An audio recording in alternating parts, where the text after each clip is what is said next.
అస్సలం వాలేకుమ్ ఎవ్రీవన్. ఈరోజు పాస్తా ఎలా చేయాలో చూపిస్తానండి. ఉల్లిపాయ ఒకటి కట్ చేసుకుంది, టమాటీ, ఒక గుడ్డు, టేస్ట్కి జీలకర్ర, పాస్తా, పచ్చిమిరపకాయ ఒకటి, మ్యాగీ మసాలా.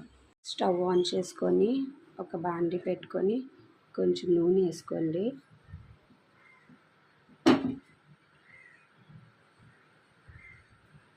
ఆయిల్ హీట్ అయ్యాక ఆనియన్స్ కట్ చేసుకొని వేసుకోండి.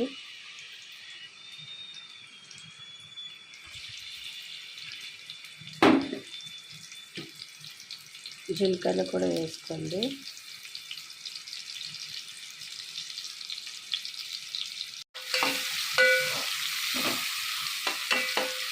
పచ్చిమిరపకాయ కూడా వేసుకోండి. టమాటా ముక్కలు వేసుకోండి.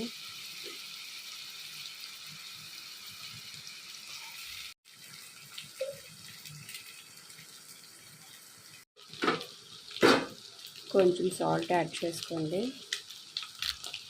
మ్యాగీ మసాలా. ఇప్పుడు ఇందులోనే ఒక గ్లాస్ వాటర్ యాడ్ చేసుకోండి.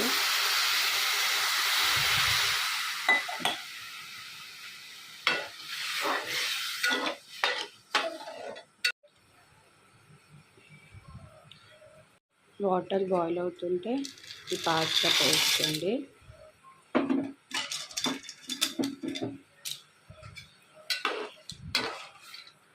సిమ్లోకి పెట్టుకొని ఒక 5 minutes కుక్ చేసుకుంటే పాస్తా రెడీ అయిపోతుందండి. ఒకసారి మూత తీసుకొని కలుపుకోండి. ఇంకా కొంచెం వాటర్ ఉంది. టేస్టీ పాస్తా రెడీ అండి. పిల్లలకి కిసాన్ టమాటో కెచప్ తోటి ఇస్తే చాలా ఇష్టంగా తింటారు.